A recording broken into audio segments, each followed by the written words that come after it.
just for you.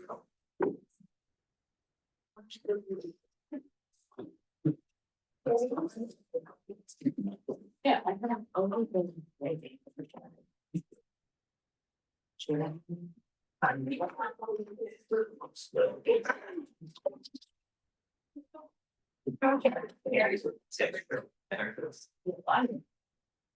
I don't because we felt like that for cheers.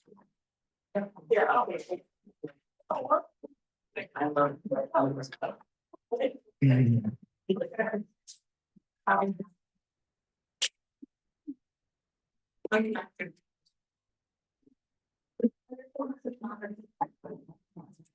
now it was a good thing about last night. So which things but just like so it's just the like back and it's not free. So that's really smart. It's gonna be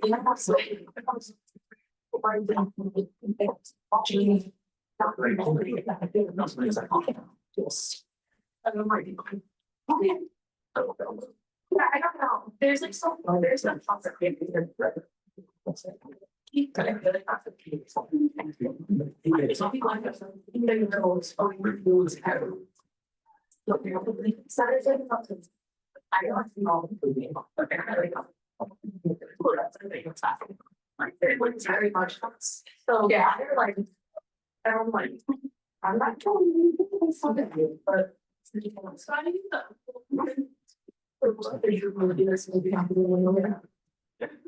because you literally but it's we're gonna have some special function. That was the last thing that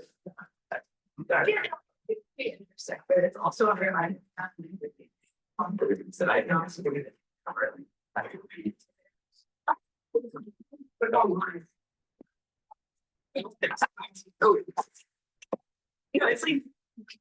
yeah, I don't know.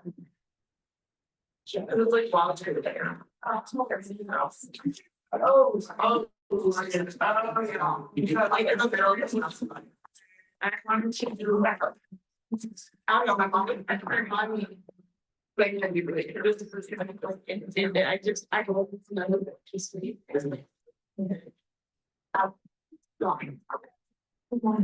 You know, I'm going to grow spend time. It's pretty good. Yeah. All right. I mean, it's still out of serve. It's yeah, usually white touch. Yeah. Yeah. We're just trying it out. We're trying to figure out what we're gonna get all this.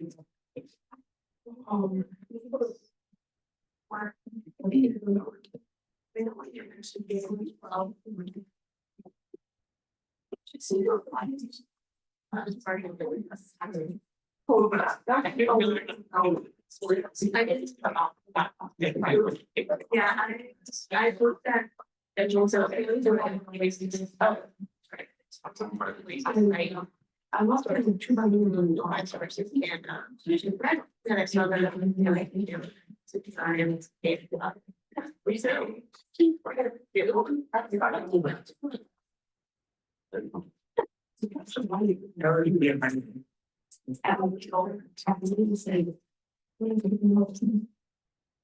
do some flower and we're I was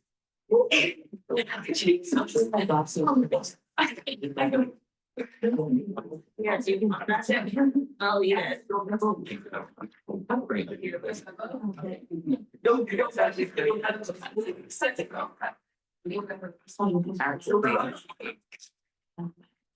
what is that?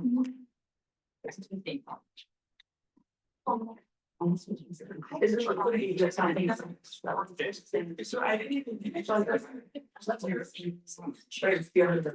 not really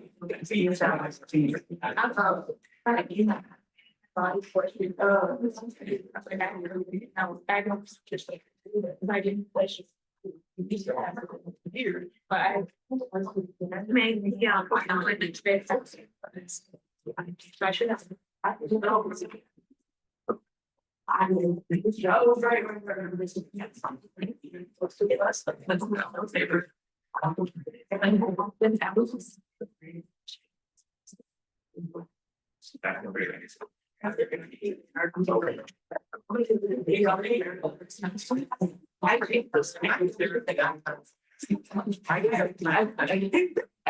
saw that's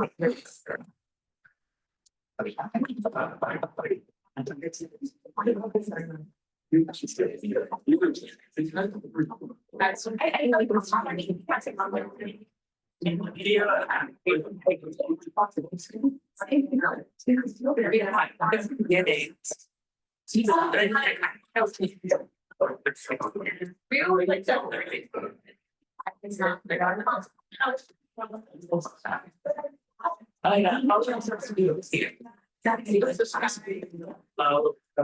yeah, I guess if the glow, I remember the birds. I didn't get on. I remember. Very much. I don't think that I was like, I'm trying to take it on. No, it's basically saying that's like Japanese technicals. I don't think you know anybody with I think probably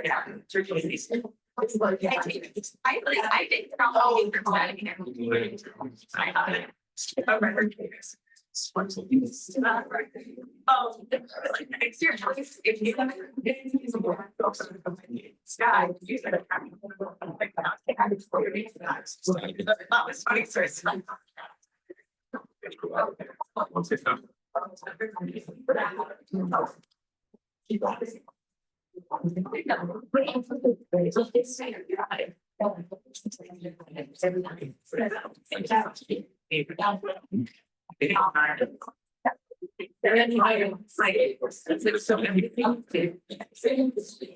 Yes.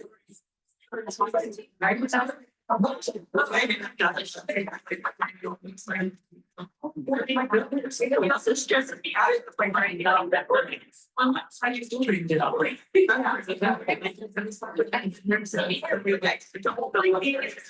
See, it's not it's my mind. It's always I mean, what is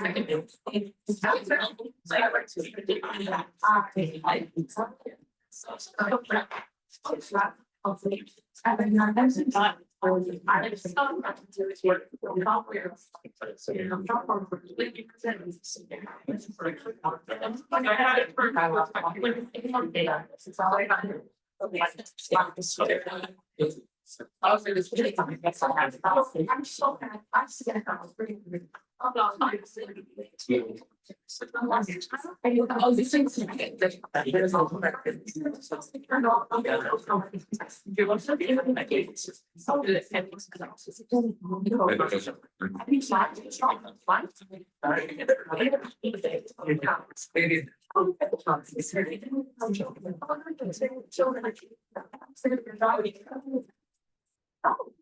Sorry, I've been like I have a basic awakening of like trying to go.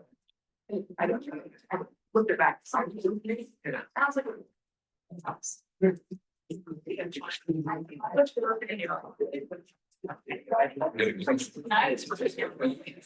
good morning, everybody. We'll start in just one moment. I believe Professor Lytle has an announcement, and then I'll kick things off.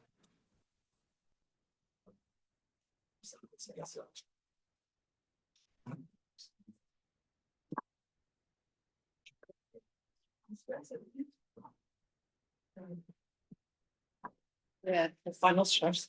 Hi, Emily. Hi, I think finals are showing their teeth, right? Yeah, Yeah. Do you have finals this week? Good morning, sorry. That's next week, right? But for this, okay, again, I'm just wondering, I see a little bit more. Okay. All right, so I just wanted to remind you all that the final margin area is due today. And I just last in the day, 11:59 p.m. I just wanted to ask if anyone has any questions about it. Some of us submitted on slide, so I was for my section, you don't need to. LMS is the baseline for everyone, but contact, see if the instructor actually wants you to do that. And because we have to change the class of we have to change classes around, so the lecture and the required readings of vision passed to April 23. You can do your 12 minimum examples of marginalia either by including a required reading from that class that is to come, or by doing the 12th as a repeat of one of the other weeks and you can choose. Okay, resubmit the entire thing so that we have as one submission for each one of you. And that's an opportunity actually to submit again, meaning like do a different selection if you want. You don't have to. So you can just add 4 and resubmit, or you can review and improve, etc. Okay. I'll read out like. I just like. Yes. Just remember minimum 12. One from each week. One from each week. Yes. Yes, sorry, excuse me. Did you have one for each week? No, so then do one for each week. We want, when it's 12, we want one for each week. Thank you, Emily, for catching that. Again, where the 12th can be a repeat. Yes. No more questions? Okay, thank you. All right.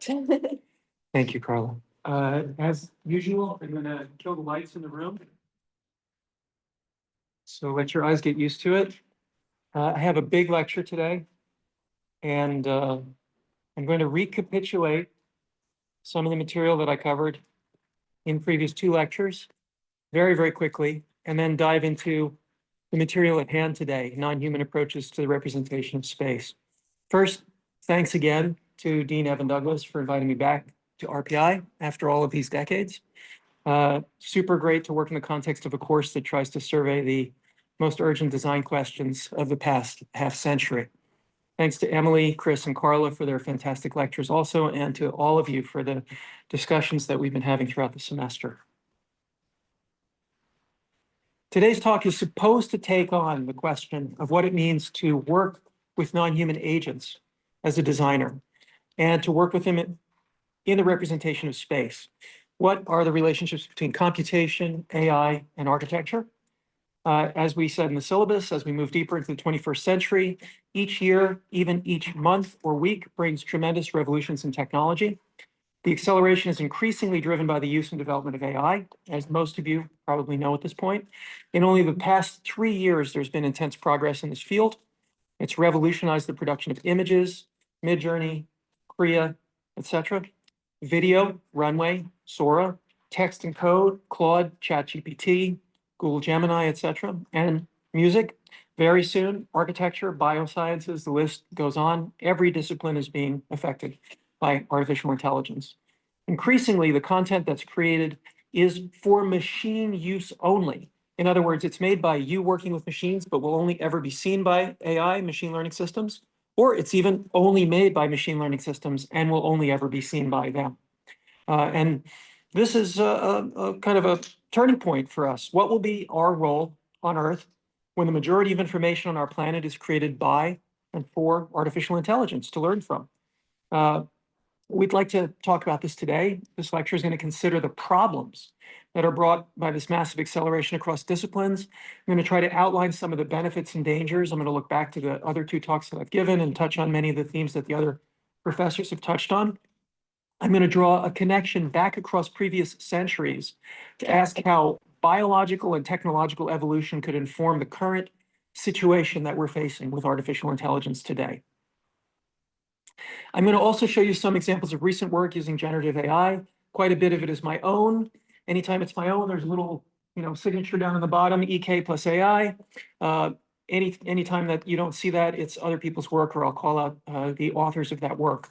I also want to situate all of this work and the argument today in the context of a carefully thought through and articulated theoretical and political position about the tools, on the tools, and where they function in human culture today, at the apex of certain evolutionary pathways, perhaps. I wanted to make a comment on this course again. I think I've said it in some of my previous talks. Contemporary design approaches post-war up to now. And one of the mandates of the course is to look back so that we can position ourselves as architects, as designers, and understand what happened and what constitutes architecture and urbanism today. But the other part of this course is always projective. It's always looking forward, trying to give you the tools so that you can understand both what constitutes architecture today, what constituted it across previous centuries, and give you, the necessary tools so that you can look forward across the next year, the next 5 years, the next decade, and do something with the tools that are emerging right now. I also want to comment on the need for optimism, especially now. Back in 2009, I made a point in a conference that I put together saying that the next decade would be equivalent in progress to what we previously would have imagined would have taken a century. And that was in 2009. 15 years later, it feels like I was kind of on the mark, maybe. Right now, I feel that 6 months to a year will be the equivalent to a decade's progress, unless we have terrible catastrophes, which are always just around the corner. So I want to underscore this point very, very strongly to everyone. Things are moving much faster every year. And right now, it is reasonable to assume that 1 year from now, we will have progressed so much technologically, economically, culturally, politically, that it would have taken a decade or more in previous eras to make that progress. So how do you, as a designer, as a thinker, as an urbanist who works with capital and material intensive systems, how do you plan to work on a project that might take 3 to 5 years to build when you know that in less than 3 to 5 years, a decade's worth of progress may have transpired? I ran into this problem back in the 90s when I was doing computer graphics competitions, design projects, working with architects in New York City. And every 6 to 12 months, we had to relearn software, right? It's a problem that you all face today too. I'm sure that a year later, you're relearning software, you're learning new tools, you're switching to a new platform. That acceleration curve has intensified. So you need to be mindful of it and decide what you're going to do in response to that acceleration curve. Okay, I'd like to start with 2 relevant and useful quotes. First, from Nietzsche: "Man is a rope stretched between the animal and the Superman, a rope over an abyss." And second, as I think I've mentioned before, from William Gibson, his novel Neuromancer, something that if you haven't read, you should read immediately, because it's exactly where we're at right now. Almost exactly. A few things are different, but not too much. Home. Home was Bama, the sprawl, the Boston-Atlanta metropolitan axis. Program a map to display frequency of data exchange. Every 1,000 megabytes, a single pixel on a very large screen. Manhattan and Atlanta burn solid white. Then they start to pulse, the rate of traffic threatening to overload your simulation. Your map is about to go nova. Cool it down, up your scale. Each pixel 1,000,000 megabytes. At 100 million megabytes per second, you begin to make out certain blocks in Midtown Manhattan, outlines of 100-year-old industrial parks ringing the old core of Atlanta. 1984, and he didn't even really know how computers worked, but somehow he was able to intuit that we would understand urbanism, the flows of information, the structures of cities and infrastructure, all superimpose it in the very near future. And here we are now in this particular reality that he envisioned, this timeline that he envisioned. I'm going to start this talk 3 times today, I think. Here's the first introduction to the talk. To help us define what's at stake in 2025, as artificial general intelligence and the singularity seem increasingly close, I want to present some provisional reports from encounters with AI, or, as I've said before, encounters with the alien. For more than 2 decades, I've looked at how gestures set up a framework for agency and cognition, useful for architecture, for cinema, film, landscape, music, and ultimately also for designing and communicating with AI. Because everything we do today that connects to the global network is communicating in some way, indirectly or directly, with artificial intelligence. And I'm going to unpack that argument throughout my entire talk today. There's a concept, gestural ecology. It's a concept I've been working on, Carla and I have worked on since 2005, an installation that we did in SciArc and Tele Galleries. It's a concept that our colleague Nandita Biswas-Malamfi has been working on in her work for many years. What is a gestural ecology? What does it mean to scale from the molecule to the hand, to the body, to the city, to the planet, to the cosmos, and back down all the way to the subatomic?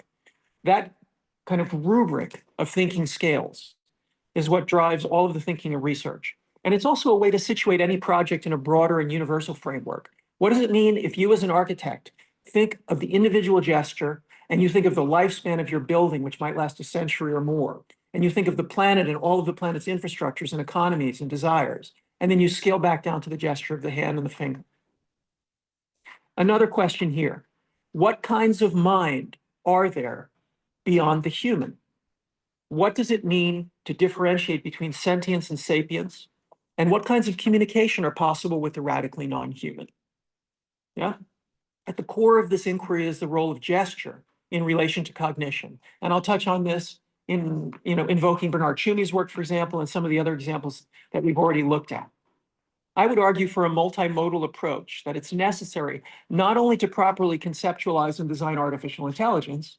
We don't only work with AI through text, we work with it through image, through sound, through gesture, through non-human information flows. So it's not only that we need to do that to design good AI, or I shouldn't say good, I should say robust AI, but it's also that to design and communicate with an artificial general intellect, we need all of those multimodalities to be able to interact with it. It's not just designing, it's also interacting with it. Because the emerging AI that we are dealing with today in 2025 is profoundly alien in almost every way. And as you know, I refer to science fiction, philosophy of technology, film, ecological thinking all the time in the work that I do, because those are helpful tools to get at the core themes that affect us as architects. Last year, when I was preparing this talk, I had a previous series of edits of the talk, and I ran it through ChatGPT to try to get a summary of the core themes. And these were some of the core themes that ChatGPT threw back at me a year ago, right? The introduction, the urgency of the situation, which I just started to cover for you. What does it mean to define a scalable gesture? What's a gestural ecology? Talking about the flood, communication amidst catastrophe, case studies and gestural interventions, and so forth. This was an interesting exercise a year ago. ChatGPT had, and all of those tools have come quite a long way in only 1 year. But before I dive into today's talk, I want to rewind to the previous two talks, just to remind you that I started in the 50s and the 60s trying to understand what it meant to use cinema as a way of understanding architecture in cities, right? We looked at Pasolini's Mama Roma. We tried to think space through cinema. We looked at Rome as a case study. We looked at Bernard Tschumi's work, the idea of the transcription, the event, the space, the movement. We looked at city drift and the camera eye, all of these modalities of perceiving the world and representing the world that were functional and crucial for architects from the 1920s up till today.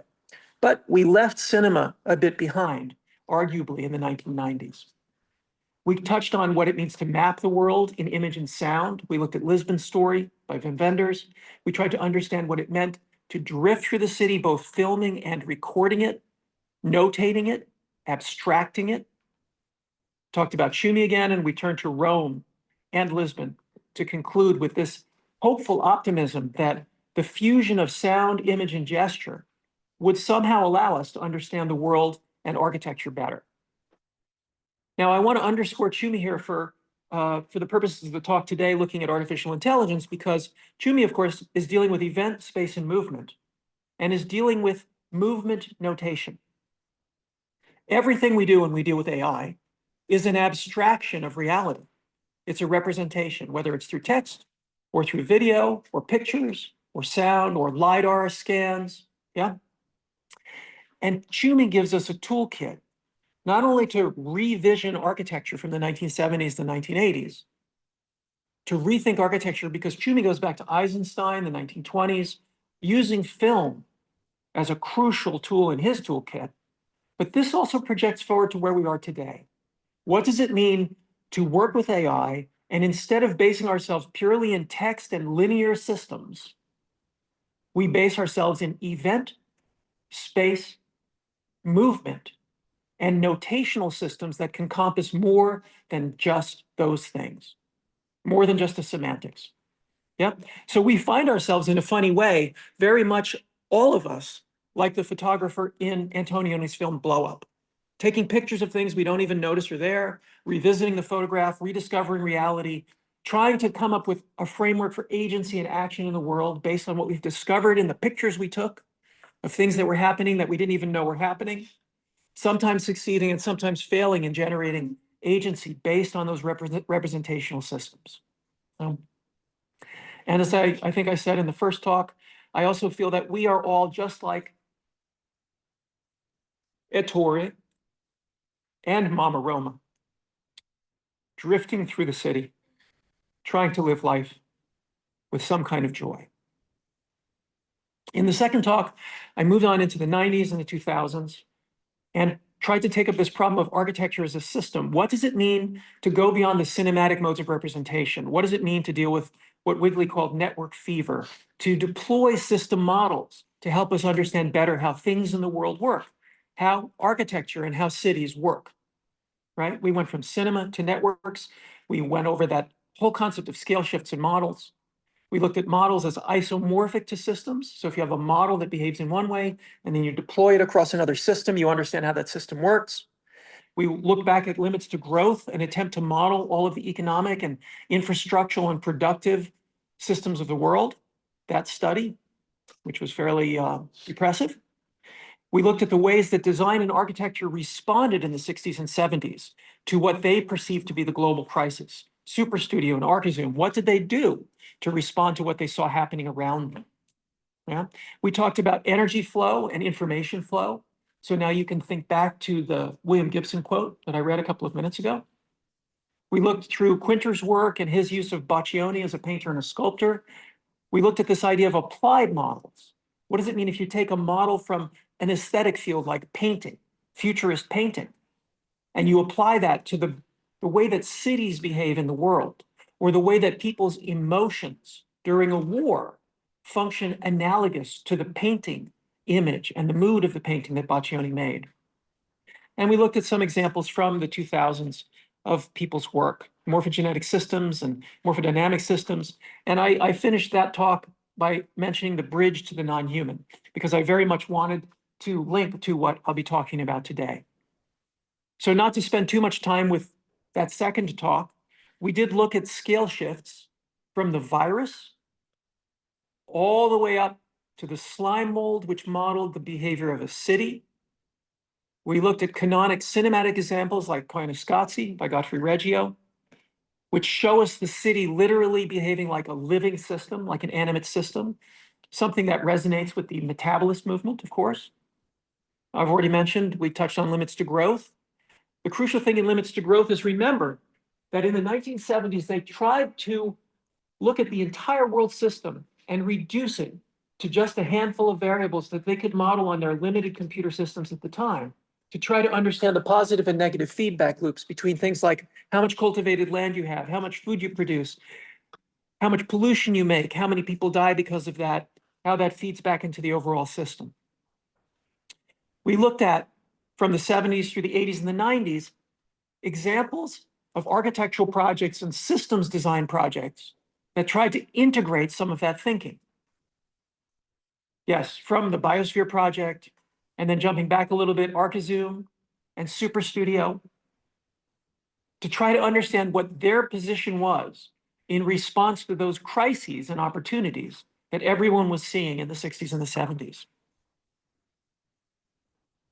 I mentioned Aldo Leopold's Sand County Almanac, and we read some excerpts from it, because not only does it give us a beautiful picture of systems thinking, it also offers this idea of 3 different kinds of tools you can use that are simultaneously tools to work with material systems, like a tree that you need to cut up, and to work with history.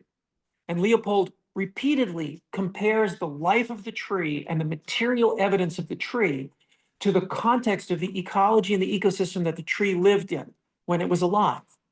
So you can see that Leopold is really, really thinking. If we have an axe, if we have a saw, and we have a wedge, when we cut the tree, we are actually working with information systems as well as material systems. And when we cut them in different ways, we can perceive different connections through history in those systems. So Leopold giving us those three provisional tools is crucial. Yeah, I've already touched on Quinter. I've already touched on the metabolists and Wigley, McLuhan, Buckminster Fuller. We also looked briefly at Keller Easterling's amazing work, her way of thinking planetary systems, architecture, special economic zones, as components that are linked to climate, region, infrastructure, shipping, global economies, showing that architecture and urban building and planning and design are inextricably embedded within those planetary systems. We looked at Kate Crawford and Vladan Joler's map, the anatomy of an AI system, so that we could understand what it means to extract things like rare earth minerals and metals from one place in the world using a brutally exploited population and deploy them across a planetary network of manufacturing, refining, assembly to deploy something like an iPhone to you and me. Yeah, I'm sure you've all seen a recent quote, well, maybe you haven't, from Forbes just a few days ago, saying, how much would it cost to make an iPhone if it was completely fabricated in the United States? Anyone who hasn't seen the Forbes article have a guess at how much it could cost if we did everything in the US? Someone yell out a number. Go for it. I won't look who it is. Loud? 3,000. 50 to 100,000. That's not my number. That's from Forbes. So presumably they don't have their heads up their own rear ends, and they have some idea of what it would really cost. Yeah, crazy what it means when you understand global financing and capital in the context of building something as simple as, simple as an iPhone. We looked at Liam Young's Unknown Fields project, which very clearly unpacks for us what it means to contrast the cost of extraction using human bodies in a sapphire mine, but this works just as well for a rare earth mine, versus what it would cost if you had to run machines. It's orders of magnitude cheaper to have a few people you're paying pennies a day to do this work. I'm not in support of that. It's utterly immoral. But you can see that the pressures of this system make this system more likely. Okay, so there's a tremendous moral and ethical hairball there that we haven't even begun to untangle. If any of you are reading the news this week, you know that that hairball is being untangled in wild ways. Let's jump back to architecture and architecture theory and things like, hanging garden projects in Los Angeles. So we looked at morphogenetic systems, to use a term that Carl Chu deployed in the early 2000s. We looked at a project that Carla and I did with Ezio Blazzetti, Roland Snooks, Dave Pygram back in 2005. We looked at Carl's work and his attempt to literally design universes using generative architectural design, coded architecture. We also looked at Francois Roche's work, similarly trying to design urban scale projects that responded to things like the change of mood or body chemistry in a person living in the building. And we looked briefly at the film Annihilation by Garland, an adaptation of Jeff Vandermeer's novel and trilogy, to try to understand what it would mean for us to position ourselves as humans in this wild landscape, to navigate this landscape and somehow come through it, still retaining something like the human. So now I'm going to jump back to 2012 and indirectly to 1971 and show a project that Carl and I were invited to do back in 2012 by Storefront for Art and Architecture. They were running a past futures, present futures exhibit. They invited many different firms and teams, and they gave each of the invited teams a prompt. Our prompt was the Super Studio New York of Brains project. So we were asked to reimagine the Super Studio New York of Brains project. This was a crazy speculative proposal that Super Studio did for a cube with over 10 million brains inside it. Kind of super science fiction project, right? It was part of their 12 Visions of Ideal Cities project. So Carla and I responded.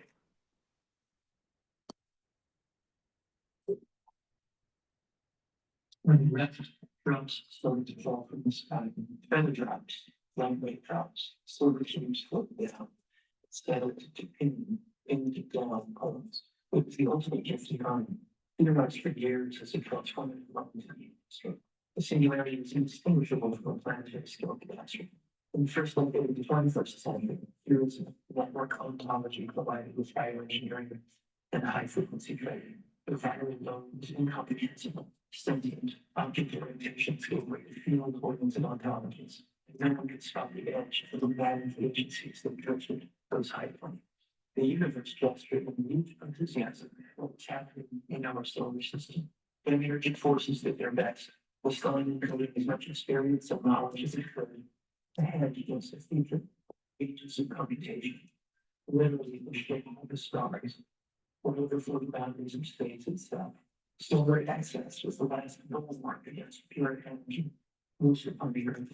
Great capital only lasted a few breaths of the planet.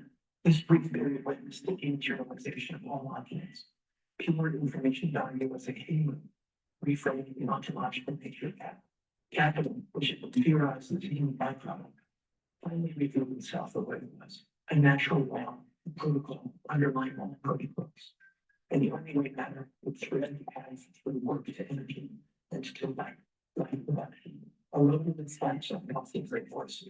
Alone in its council, thinking party has. Receiving terrified visits, company that was no longer there. We asked them, and they answered in flat ontology. Everything is a soul, and when everything is matter, search for family, and could speak, we could answer for a wild blaze of information of the resolution. Was a no fact. As our epistemological horizons scaled it up, we could see them. Strands, ropes, bundles, and knots, replacing what we knew as thought. Not into air, nothing, no, but light without heat, a strange kind of energy. All the order had left. The last of them ended with an answer, but they fell silent, leaving behind an enigmatic archives. Silent, immutable, inviolable, cryptic, shutting, and stolen on themselves. It was a ultimate gift. One of the most important ideas of information theory, that pure encryption is indistinguishable from pure noise. For the axiomatic, those of us left wandered in the desert where nothing left. You know, infinite nostalgia of life to think we continue to exist, and we had existed. The library was essentially didactic. The echo of its departure gently persisted in painting us with coordinates and showered backgrounds. Cataloging everything, humility, and empathy. All things in the universe speaking to us, but we could not understand.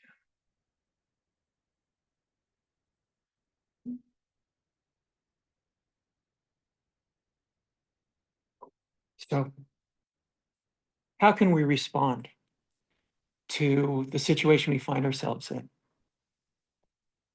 Here's a second introduction to the talk. I'm going to rewind to 2022 to try to set things up so that we can follow a trajectory over the past 3 years in what is happening with generative AI. This is trying to map the birth of a world, of life on that world in the vortex of energy. How can we respond to the planetary situation which Carl and I began to map out with our riff on Super Studio? And Super Studio, my God, what giants. They understood so clearly what was happening. Let me tell you a children's story about the beginning of the universe. I'll read you a quote from the French philosopher Michel Serres.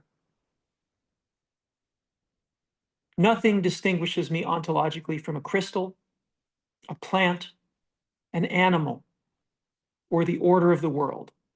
We are drifting together toward the noise and the black depths of the universe.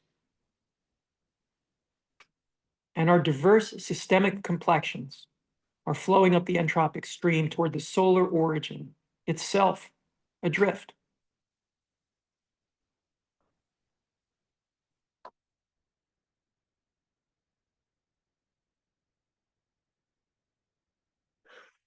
Knowledge is at most the reversal of drifting. That strange conversion of times always paid for by additional drift.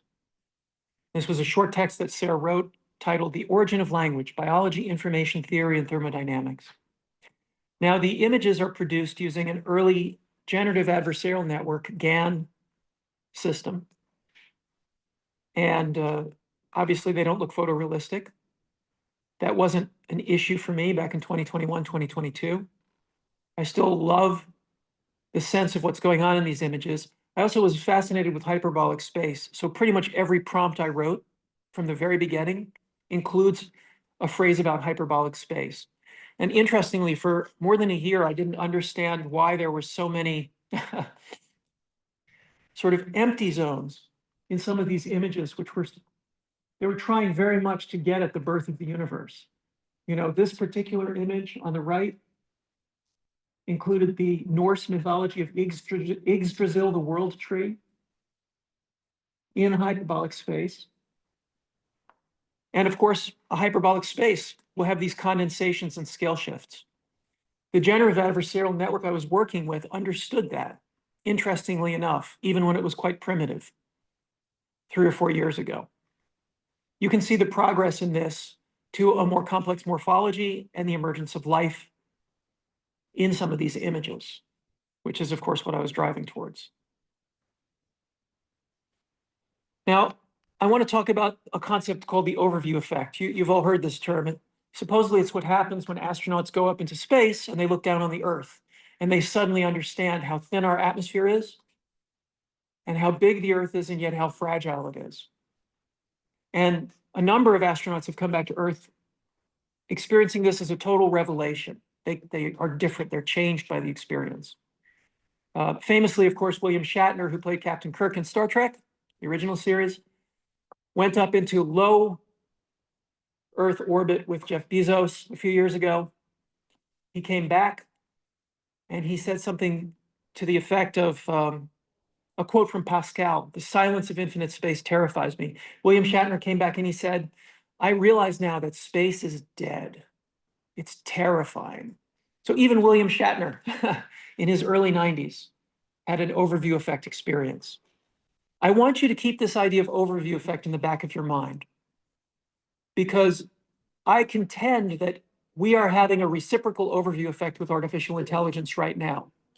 AI is having an overview effect moment looking at us and learning about human life and reality.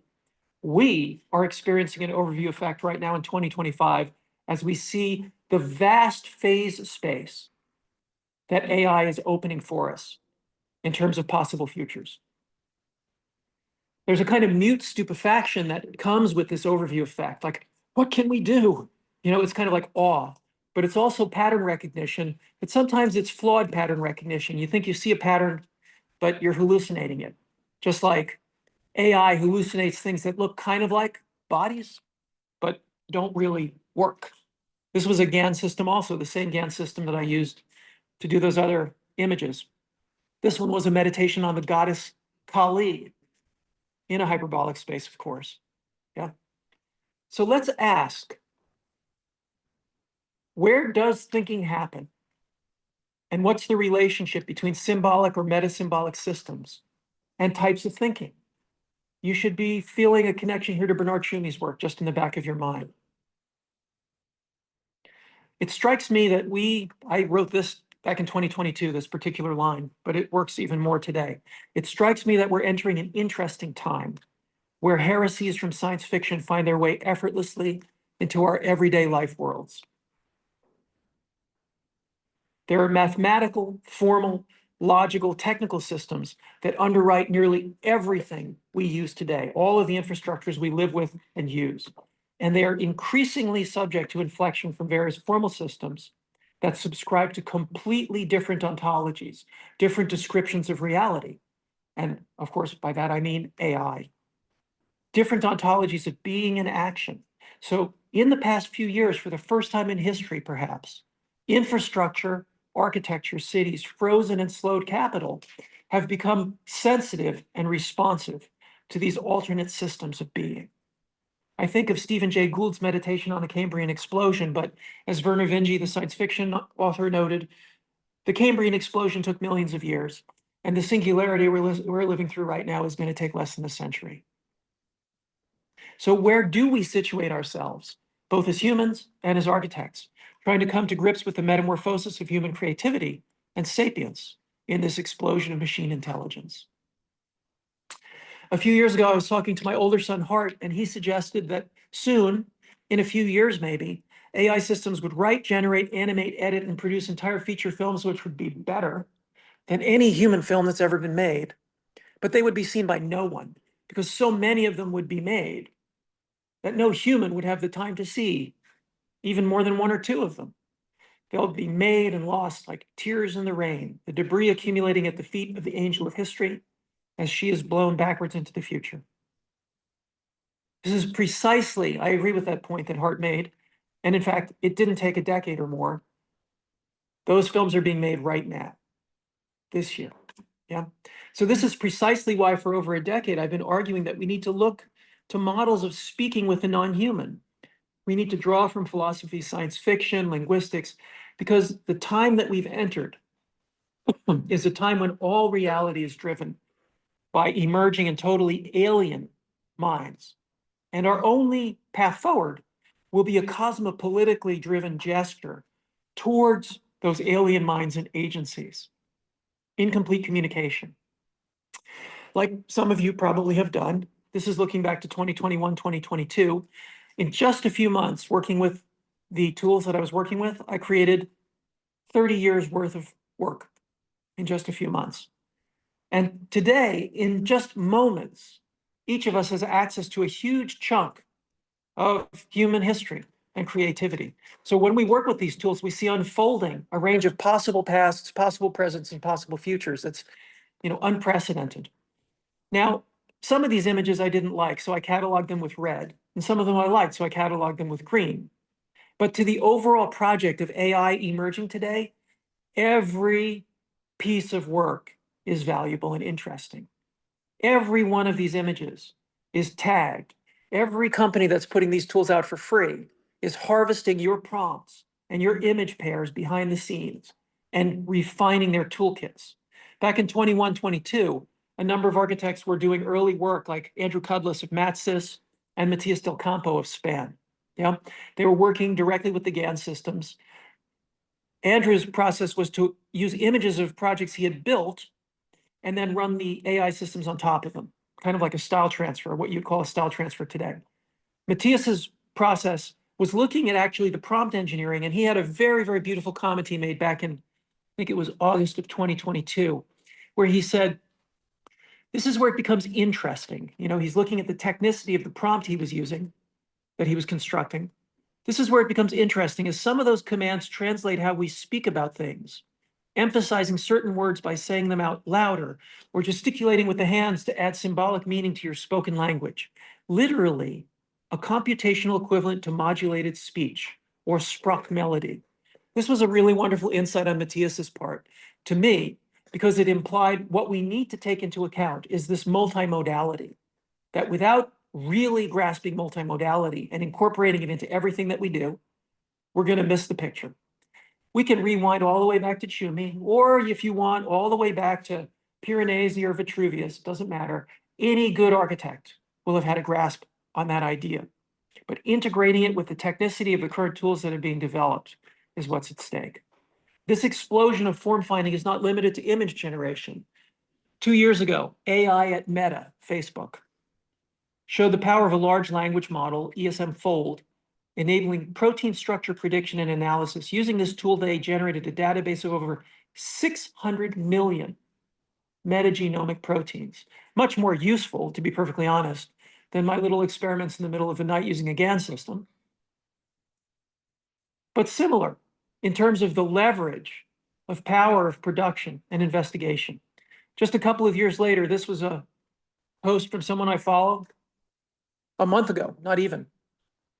They said, last year it took me over a week to learn and visualize protein structures in Blender. Interesting, they're using Blender to visualize protein structures. But this year, using Claude and Blender MCP takes 30 minutes.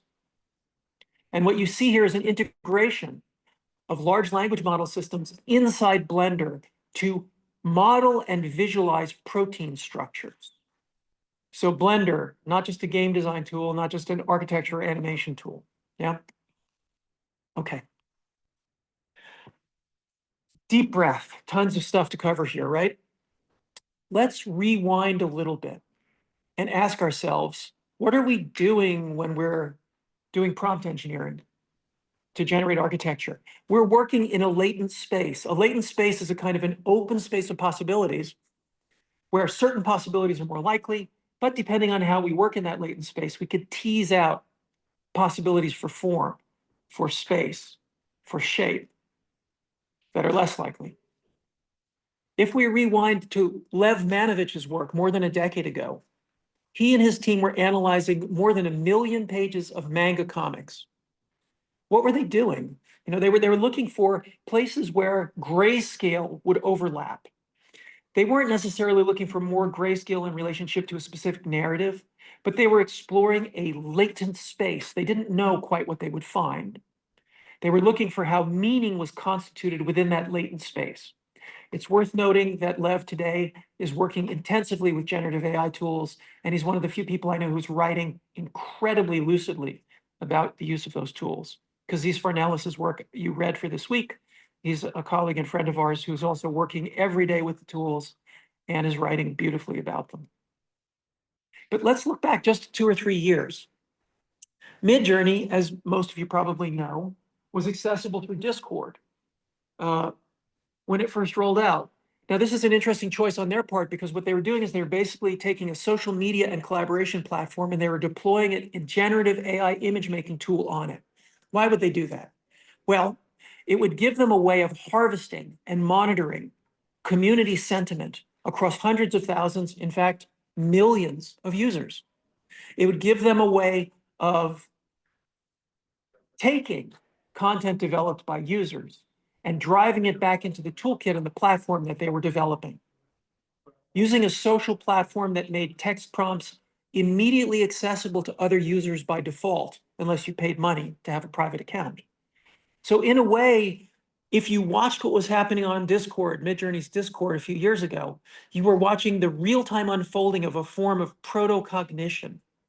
You were also watching a company leverage the hell out of its user base to generate revenue and investment, not just to improve their tools. What did people do? Immediately, people understood, wow, well, a lot of this data is publicly accessible. So one team on, what was it, Kagami? They harvested 250,000 user prompts, which were freely available and were paired with the images that were generated by those prompts. Yeah, they scraped the data set. Now, you and I probably don't care at all about, you know, some anthropomorphic animal that looks like an accountant. But it's very, very interesting to Midjourney, and it's very, very interesting to the emerging AI tools to track billions and trillions of these kinds of pairings. Yeah, because that shows an underlining tendency in the latent space, the kind of work that Lev Manovich was doing with his team 15 years ago. And this continues today. If you look at what Anthropic is doing, just very recently, a few weeks ago, announcing they're looking at their own users' prompts and interactions with their tools to try to understand which economic tasks were being performed in the past year with AI, with their toolkit. Yeah. And so what they did is they mapped it out. The highest percentage, office and administrative support. If you zoom down here, architecture and engineering is down in the 1.7 to 4.5% of Claude conversations and percent of US workers in Black. This font is very small, but it's a really, really interesting study. If this is in any way interesting to you, you should have a close look at the study because this starts to map out the penetration of artificial intelligence tools, large language models, into different sectors of the economy. So you can start to think, well, how many years or even just months will it be before that 12.2% becomes 70%, right? So all of these companies are doing this. And in fact, OpenAI was kind of behind the scenes under the radar sponsoring a universal basic income project study. Because many of these companies realize that if they're successful, any work that can be done using a computer can be replaced by an AI system. Now, if you're a cook cooking in a kitchen, that can't be replaced by an AI system, but it might be replaced by a robot in a few years, yeah. But anything that can be done on a computer can be captured and replaced. So think about what you do on your computer and think about how soon it might be that that can be captured and replaced. This is the kind of depressing part of what we're facing right now. Midjourney was fully aware of this in an interview that Daniel Holtz, the founder, gave back in 2022, talking about the social aspect of Midjourney. You see, I didn't invent my insight into what I just told you. Holtz specifically said, hey, yeah, we're using Discord and social media to refine our platform. There's a very important other point that Holtz made here about the energy and the compute power that was being used back in 2022, 3 years ago. So it's much more now. Holtz said, quote, every image is taking petaops, a term that means 10 to the 15th operations per second. So if you're a user of Midjourney back in 2022, and you're just testing it out for free, you're like, I'll just make a few images. I'll make a dozen images here. Every image you made took peta operations of compute. That is something else. Holtz himself says, he says, I don't know whether it's 5 or 10 or 50 thousands of trillions of operations, but it's thousands of trillions of operations to make one image. It's probably the most expensive if you call Midjourney a service. Without a doubt, there has never been a service before where a regular person is using that much compute. Now, of course, you can immediately say, oh my God, well, the carbon footprint of this is horrible. And I would agree with you. The carbon footprint is crazy. They're getting more efficient. Will they get efficient fast enough? I don't know.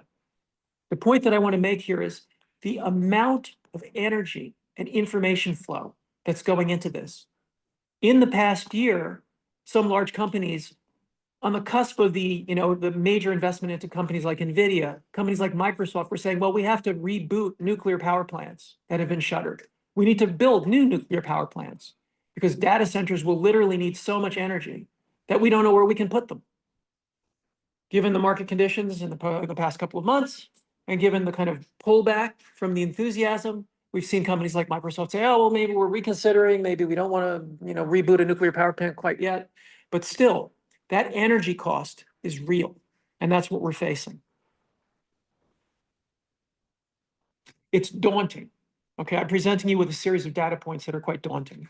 So what is the situation right now that we're looking at that's maybe a little bit less daunting? Those examples were a couple of years ago. What's happening now, 2 or 3 years later? This was 1 year ago when Sora rolled out. This is a really interesting video. A lot of controversy. People looked at it and they said, come on, the drink spills out of the glass. The AI has no idea what the hell's going on there, right? I mean, the liquid literally flows right through the glass. Other people looked at this and they said, wow, this is a system that has no idea of physics. It has no idea of inverse kinematics, no idea of material properties, no idea of gravity, but it kind of figured out that gravity works. It doesn't get the materials right. But this was a system that was not trained to get materials right. And it's starting to develop an ontology, a description of the world, which includes things like liquid flow, material properties. So some people said, this is proof that AI is really stupid. It has no idea what reality is. Other people said, whoa, like this is a alpha beta release of a system that wasn't designed to simulate physics, and it's simulating physics. What the heck's going on here inside the black box? Things have progressed since then. I'll show you a few examples. Of course, a year ago, people were also doing stuff like this. using tools like Creo. I was using Creo back in November 2023. Real-time generation, using an AI diffusion model to re-render something that looks like an architectural project. Sometimes it looks nonsensical, sometimes it looks pretty good. But the point here is to explore that phase space, that latent space. So you have a prompt, and if you look at the beginning of this video closely, you'll see a flash of green right there, right? That flash of green, that's the image that the creator was putting in front of the AI. It didn't even look like a building. It was just like a big field of color with a couple of places that might be holding spots for windows. Yeah. So this system a year ago and this system a year ago lead to this kind of work now. But let me look at a year ago. Okay. So what was going on here? Drawing an image, turning that image into a model, exporting that model. Now, I know you as architects are looking at this and you're thinking, this is really dumb. This is lame. Like, I don't need a really badly modeled wooden bench with a dumb sword on it. But keep in mind, that workflow took a few seconds and it was a beta level of a tool in development. Yeah. So now we have Trepo and Blender integration. So you can integrate large language models with Trepo, which is a 3D model package that will extrapolate from a single image that you give it or a set of images. It also is a 3D model data set, much like Luma is now. You can integrate those tools in Blender. And of course, they give you a scene that is tragically foolish, but don't look at the content of the scene. Look at the way that the integration of the workflow is progressing. So you're working with a Gen AI large language model. You're drawing from Trepo's data set. You're using Trepo to extrapolate from images and prompts into a 3D space, which is composed, segmented, layered. Again, I'm the first person to say it looks ridiculous, but bear in mind, these are really, really early stages. Think back to 2021, 22, the GAN images that I was making. A year and a half later, you start getting stuff like this. Okay? So in the middle of the night, I make 500 or 1,000 of these images. I pick one, I scale it up in Magnific, I get something like this. I know a lot of you are looking at this and thinking like, Jesus, Ed's obsessed with like sci-fi Lord of the Rings, no doubt. Great. Well, yeah, no doubt. Interesting experiment. This image comes into Trepo, one shot. 30 seconds later, I get this model. This is a consumer-facing tool. It's a consumer-facing tool. In one shot, it produces this. It interpolates what it thinks the backside of the scene might be. And I can tell you a year ago, less than a year ago, when Trepo rolled out, it wasn't this good. This particular model, I think I ran 6 weeks ago, maybe. Okay.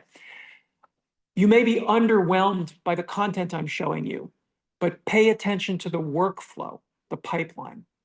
So last semester, we ran the Here Comes the Flood studio. It was a vertical studio. And one team did this project. I'm not going to show you the whole project. I just want to show you their workflow. It was Peyton, Chris, Martine, and Isabel. They had a fantastic project. This was one workflow they developed after seeing a lecture by Drew Busmeyer, who's been working intensively with Comfy UI. So this kind of workflow should be familiar to you, many of you. And if it isn't, it will be in the next year and a half or 2 years.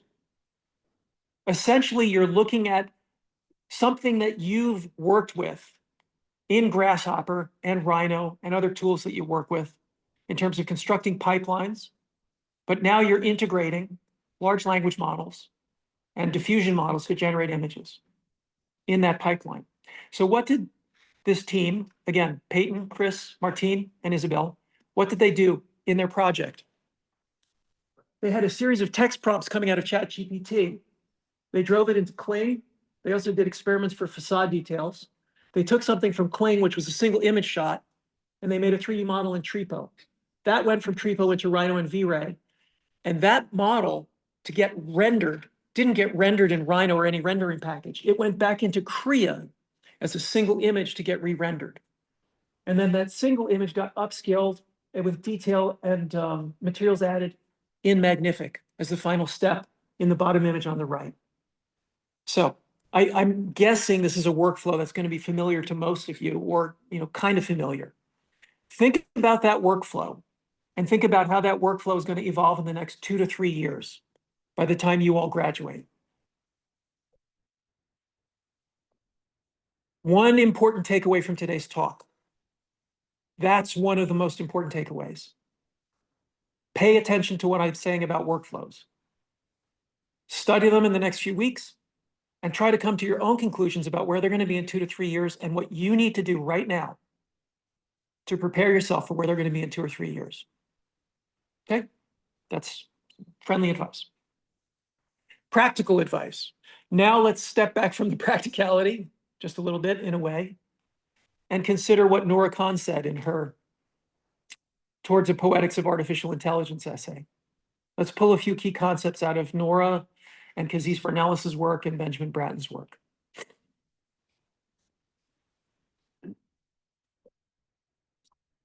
ASI stands for Artificial Superintelligence, and that's what Nora was writing about. I made a little joke, you like a hurricane, because Nora talks about ASI potentially being more like a weather system than a human. Nora writes about ASI extending our speculative life towards her. In an effort to capture and praise, we see ourselves as tools, as bundles of nerves, as conduits for electric current, as pods for incubating cures. In other words, Nora is saying we are actually the small primitive tools that AGI and ASI will use. The kind of body horror that we see in Garland's film Annihilation is a bit gruesome, but it underscores some of the points that Nora is making. What does it mean when we come to face with an AGI that doesn't think like a human? It thinks like a small ecosystem or a hurricane or a planet's tectonic plates. How do we position ourselves in that context? What do we do? Well, I already gave you a clue. We can go back to Aldo Leopold, who already understood how ecosystems work to some extent, beautifully. And we can try to leverage that mode of thinking into architecture, into design, into planetary scale design. It's deeper than what the metabolists were thinking about. What else does Nora say? She says, because the alien and the artificial are always becoming, because they're always not quite yet in existence, they help us produce new and ecstatic modes of thinking and feeling, speaking and being. I'd like to suggest that they enable a type of cognitive exercise and practice for redirecting our attention towards the strain, for constructing spaces of possibility, for forming new language. She's being pretty optimistic there, even though she thinks that ASI might be like a hurricane. Hurricanes are not controllable. We might conceive of a strong, fully realized ASI being much like this overwhelming, massive, and approaching force. A mature ASI likely won't change its final goals due to human intervention. In fact, it would probably be indifferent to human action. It remains on the horizon at a distance from humankind, consuming energy and resources, morphing according to its own unpredictable logic. It's both a powerful and beautiful image and also a somewhat terrifying image. Let's look at what Kazis Farnellis has been doing. Kazis is also riffing on William Gibson's work, and specifically the Neuromancer, Mona Lisa Overdrive, and Count Zero Interrupt trilogy. I read a quote at the beginning from Neuromancer, but Kazis has been looking at a scenario from William Gibson's novel Count Zero, which was a sequel to Neuromancer. In the novel Count Zero, an AI, a science fiction novel, right? An AI becomes an artist that imitates the human artist Joseph Cornell, who was a real artist in our world. And Kazis says, quote, perhaps William Gibson chose Joseph Cornell because the artist's boxes recapitulate cabinets of curiosity, Wunderkammer, assemblages of disparate and unusual objects from around the world, intended to provoke a feeling of wonder and enchantment. This seemingly random assemblage, however, is actually a network of juxtapositions and comparisons, intrinsic to the methodology of natural philosophy or philosophy of nature, a precursor to the scientific method that sought to explain philosophical truths about the world by looking at objects. The world, the macrocosm, Kazee says, objects, the microcosm. Cornell himself studied natural philosophy from antiquarian books, and like its practitioners, sought kinship between seemingly diverse elements and to produce wonder about the order of the macrocosm from the microcosm. I've always loved Joseph Cornell's work and the boxes. Kazee obviously does too. These are images that Kazee produced with Midjourney, meditating on Joseph Cornell's boxes and on the box maker in William Gibson's novel. The scenario in Gibson's novel is quite beautiful because the AI is putting together these assemblies in a satellite in orbit above the Earth. And it's just creating hundreds and hundreds of them from junk, kind of bricolage process that it's accumulated in the satellite. And ultimately, some humans come up there and they look at it to try to understand what the heck the AI is doing. Kazee has to say about AI this, speaking about AI now, or a year and a half ago when he wrote this. Of course, in its present form, an AI image generator is a tool, not so much an artificial intelligence, but rather a desiring machine, an algorithm that combines images in ways it predicts will satisfy us. I agree with his point here, and I still agree with it. Although there are hints that some kind of sentience is emerging. AI image generators have no inherent intelligence or understanding of how these things go together. They're nothing more than programs that desire connection in ways that have been conditioned over time. Cognition at the level of an insect seeking a red flower, or perhaps a virus seeking a host. Now, you'll all remember the point that I made about viruses coming out of Sadie Plant's essay on tulip mania. The virus may seek the host, but it produces a chain of connections and effects. This is obviously very different from Joseph Cornell, an artist of deep talent capable of creating works that fostered emotional connection. So Kazee is positioning himself as the theorist, historian, designer, artist in the loop with AI to take AI from that role of simply being a desiring machine to another level, something beyond. Kazee goes on to say, and yet, if there's anything that provokes wonder about these works, he's talking about his own AI works that he's made, perhaps it is that we are gazing upon the collective unconscious of humanity as embodied in the data sets. I talked to Kazee on an almost daily basis. So a year and a half ago, we were talking about exactly this. What were we tapping into when we worked with the AI systems? He says, could AI image generators be a way not of replacing the artist, but of creating both a new kind of Wunderkammer and a new surrealism?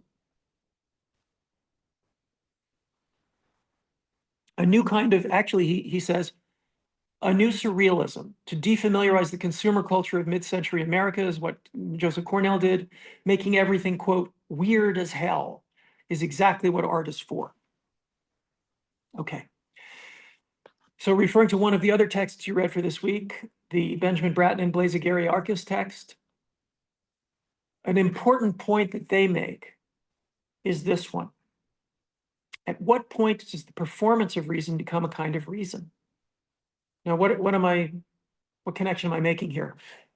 What Kazee said is these AI image generators, they aren't really thinking. They're tools that have been designed to link text to image and predict what we might be looking for based on previous pairings of text to image. They're not thinking.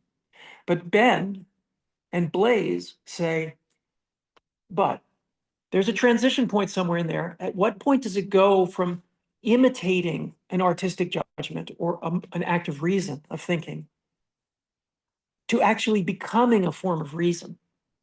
And that's what they're interested in unpacking in that text. There are feedback loops that are built into some of these systems. Dream Fusion was a tool that was in development a couple of years ago. The idea was to use text to image diffusion models and nerve systems combined with 3D models to generate a 3D model. So in this case, the prompt is up on the right, a DSLR photo of a peacock on a surfboard. And essentially you have a workflow which has a series of feedback loops passing through itself, so that ultimately the simulation of things like depth and shading end up leading to a 3D model of something that does kind of look like a peacock on a surfboard. Why am I showing this after the other examples and points I just made? This system has no idea what a peacock is or what a surfboard is. But it has a certain number of feedback loops that transform from one modality to another, from text to image, image to subject, image to depth, but not real depth yet, analysis of depth to real depth to model. And what you have to ask yourself is this question that Ben Bratton and Blaise AI Arch asked: at what point does the performance of reason or a certain small number of feedback loops become a kind of reason? We can point that question at ourselves as well. We can ask ourselves, are we really as sapient every day, 24/7, as we think we are? Or sometimes are we really just like NPCs in a video game? We're just kind of going through the motions. The situationists would have made this observation back in the 50s. We think we're actually conscious and have free will, but 99% of the day, we're really just hitting the marks that we've been programmed to hit. How do we achieve agency? Bratton and Blaise AI say in their essay, quote, "What happens when language models are so pervasive that subsequent models are trained on language data that was largely produced by other models' previous outputs?" In other words, you're creating a new model that makes text to 3D by using the output of text to 2D and adding another layer on top of it. They say, quote, "The snake eats its own tail and a self-collapsing feedback effect ensues."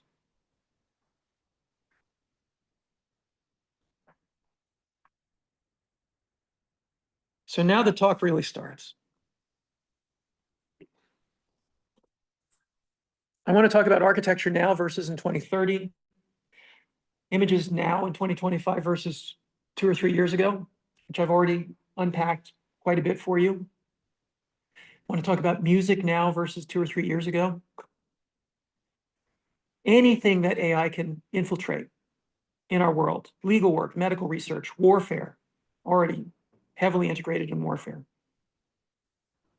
finances, graphic design, medicine. Humans in, on, and off the loop. Let's ask the question, who is communicating with who? And what can we learn? There's a beautiful little book, Logiciel by Kavia. And in this book, Anna Longo writes a foreword. And in her foreword, she quotes from Ted Chiang's short story, Exhalation. So we already have a couple of layers deep. In the short story by Ted Chiang, we have an alien researcher scientist who is studying their own mind. She describes a scenario where alien beings belong to a peculiar race of mechanical thinking beings, so they're kind of robots, who inhabit a world, inner nature of which will be revealed by arriving at a full understanding of the functioning of the brain. Using a complex self-observation device, the scientist introduces a microscope mounted on a miniature arm into the exposed back of his own head. That's something that we do during brain surgery today as humans. We already do stuff like this, sort of. But this is, of course, as an alien brain. While pushing aside the golden leaves packed in the cognitive engine, he manages to observe from within the activity that he's conducting in the act of studying his own brain. He sees memories encoded on tiny plates continuously moved by currents of air and comes to understand that the instructions to release air are provided by the syntax of the written reminiscences. So it's kind of like watching yourself think and seeing your own thought processes change as you observe yourself, observing yourself. It's a little bit of a tight feedback loop, right? Hopefully you see why I showed you this and then jump to this example. Yeah. So this is what's happening in our contemporary use of AI. It's important to note, of course, that all of our culture has always been to some extent diagnostic and introspective. 500 years ago, art and architecture were already doing this kind of thing. They were just moving much slower, and they had much less power than the tools that we have today. How does our current work with machine learning and AI connect to what we could call maybe a deeper ecosystem type of thinking? The Aldo Leopold approach in Sand County Almanac, or an architectural and urban thinking approach to systems intelligence. All of the examples that I've been giving you in the past hour. How do we situate ourselves in the human in the loop AI practices that we're fully embedded in now in 2025? Now, this was 3 years ago, a video I shot of myself, a 5-second video, which then I exported as a series of frames, which then I did a style transfer on using a specific tool. It was a bit, labor intensive to produce this very short video 3 years ago. Now it's trivially simple to do that. But the point of this video was precisely to position myself symbolically in the space of the work that I was doing at the time. It's a bit superficial, I acknowledge, but it was one very quick stab.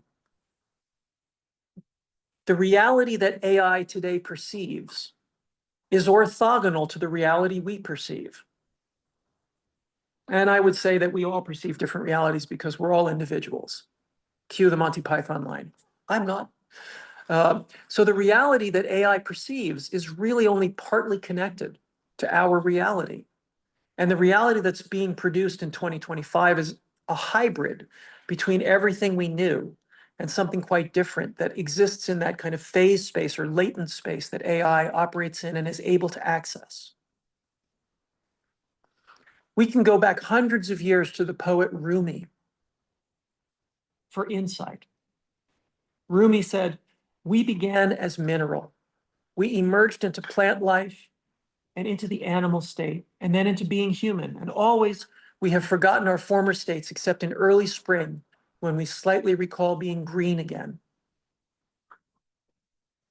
It may be that Rumi's poetry is a hinge point for the future of humanity, combined with AI and Aldo Leopold.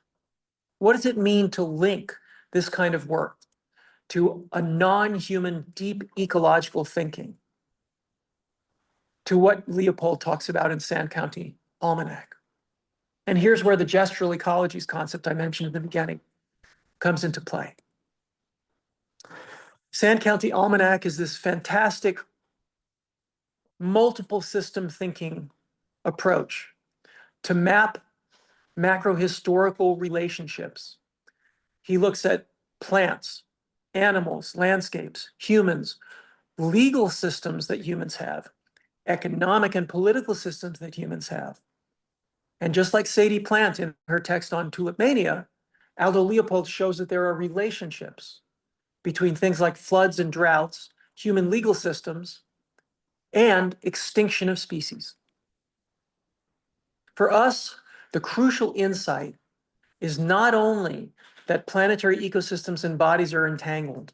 An even more important concept is that matter, in the case of geese that migrate thousands of miles every year, matter, the food for the geese, is converted into energy, which allows them to fly those thousands of miles, to have their goslings, and that when they fly, they sing a joyous song across thousands of miles, a rich stream of sound, which converts matter into energy, into information. Their wild poems delineating the intertwined gestures of their lives and the ecosystems they inhabit.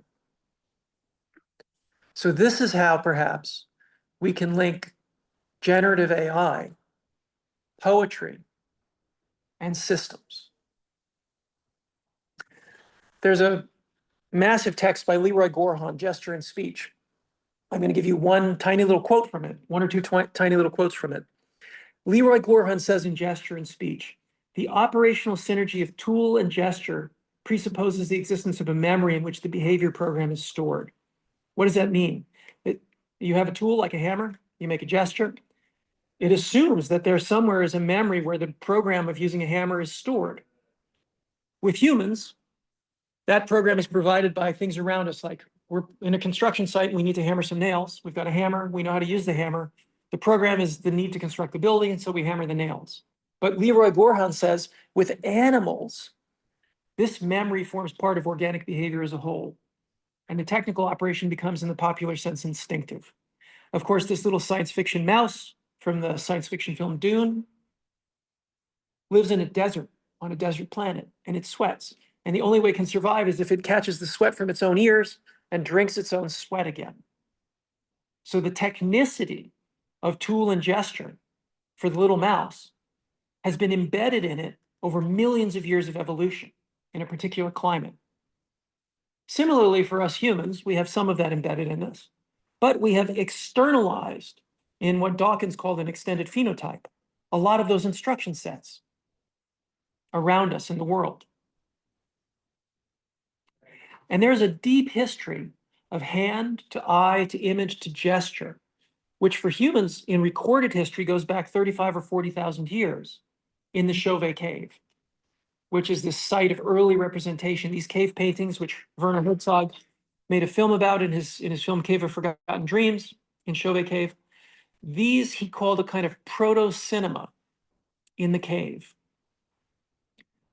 But the question for us, this kind of larger question for us, is what's the relationship?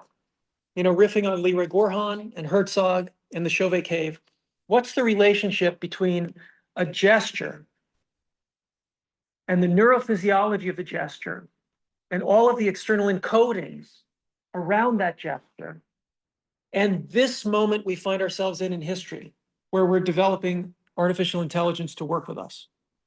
Neurophysiologically, you can only see so fast. You can only hear so fast. You can only think so fast. All of the ways that you and I interact with our world physically around us are constrained by that. Cinematic threshold is what Deleuze called it in his books on cinema. He was talking specifically about film, but it's related to the neurophysiology of the human body. All of these gestures, which go back in human deep time, index ecology and gesture and cognitive development. So where do you as architects, for example, if you're interested in Bernard Tschumi's work, find a set of tools to come out of Tschumi to understand neurophysiologies of human beings in relationship both to traditional architecture, but also the architectures that are designed with, conditioned by, or cohabited with artificial intelligence? Okay. Again, who's communicating with whom? What are the modes of communication outside of language, meta-language, gesture? What are the ontologies? If we look to science fiction again, and Villeneuve's beautiful film Arrival, one of the main characters, Louise, is a linguist who is brought in to communicate with some aliens that have arrived on Earth. One of the first things that Louise does is makes a gesture of greeting against the viewport in the alien spaceship. And the alien responds by putting its tentacle kind of hand thingy there. Simplest form of mimesis, a gesture. How do we translate? What are the methods of translation?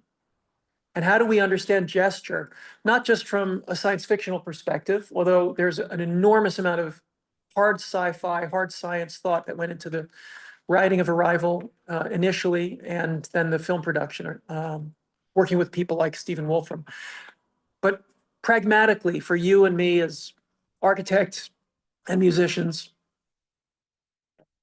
how do we understand gestures at scale in a way that can then get us back to the Aldo Leopold model and the neurophysiological models that I'm talking about across deep time? Let's look from the scale of the human finger and hand up to an entire city. Let's start with this chair. Glenn Gould was a legendary pianist, one of the greatest piano players to live, and he had this chair that he took everywhere with him. I'm not kidding. He was kind of like Linus, who needed his security blanket and took it everywhere. Glenn Gould had this chair. It looked like that. It didn't have a cushion. It broke down. He kept repairing it. Glenn Gould took that chair everywhere and he performed. It was a very low chair, so when Glenn Gould was sitting in that chair, instead of having a normal position at the keyboard, he was down like this, in an extremely weird position for any pianist. But nonetheless, if you listen to Glenn Gould in his live performances or his recordings, you hear one of the greatest musicians who ever lived. So the gesture that was brought into being by the habit of Glenn Gould's playing, facilitated by this almost on the floor, nose on the keyboard position that his chair put him in, is what produced that music. It's an eccentric posture and gesture. Yeah. So think about that. Then think about the opening chord to the Beatles' Hard Day's Night. This very famous sound that resonated out to global effect, not just in the music, but also in the films that they made, and so forth. Just a few strings vibrating, creating a timbre and a harmonic structure that was instantly recognizable in the 1960s to millions and millions of people. Now, I was talking about scale shifts, both in space and time. So rewind 2,500 years to the Epidaurus Amphitheater. Consider this amphitheater. To what degree did this structure function as a gestural node in a planetary system of music making and theatrics and politics? To what degree is the room you're sitting in right now identical in partie and program to the amphitheater at Epidaurus? 2,500 years later, we are in the same space. And a whole set of very familiar cultural, political, power, knowledge relationships are playing out in this room that played out in that space. Think about Sharoon's Philharmonic in Berlin, which remains also identical in many ways, even though the architectural design of it as a theater in the round with its extraordinary space is a bit different than Epidaurus. Yeah. For thousands of years, we as humans have looked to architecture in cities as a toolkit that intercedes on our behalf. Fortified cities defend us. Architecture in the urban form act as a deep time-connected codex, compression, decompression algorithms, capturing social, political, and economic relations and casting them forward into the future. As some of you have heard me talk about Sharoon before, I adore this building. It's definitely one of my favorite buildings in the world. Sharoon's library across the street is also one of my favorite buildings. And these two buildings function in a very interesting manner as codex. They were built right by Potsdamer Platz in the post-war Cold War context in Berlin. They acted as stable cultural platforms for humans to gaze across the Berlin Wall into East Germany, as it were. I see a little bit of Walter Benjamin and Paul Klee's Angel of History, the Angelus Novus, being blown backwards into the future here. There's a very pathetic but decent hope that I have, that we can all have, that architecture could function as a lens to reveal the world, as a bulwark against the massive flows of history, as a bridge into the future to help us make it there, and as a memorial if we don't make it. Piranesi's monuments, and Piranesi's Rome, right? At the scale of the city, at the scale of the continent, how do planetary systems connect to these spatial operators? In these examples, I'm trying to show you how a building, how a cultural program both functions within a local political, economic context, the Cold War, Berlin, divided Berlin, how it echoes back across 2,500, 3,000 years. We've already shown how it echoes back 35 to 40,000 years. And I'm also trying to point out to you that there are ways that culture itself, just as Sadie Plant says in her Tulip Mania essay, there are ways that culture itself is a byproduct of planetary scaled events. The Great Flood in 1927, Mississippi flooded.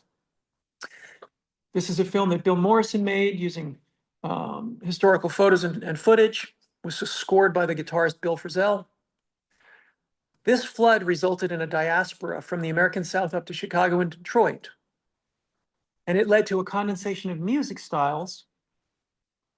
It was a nearly geological event which precipitated an international tide of music which still flows around the world. It became blues, it became rock, it became psychedelic rock, it became everything that we know today as contemporary music.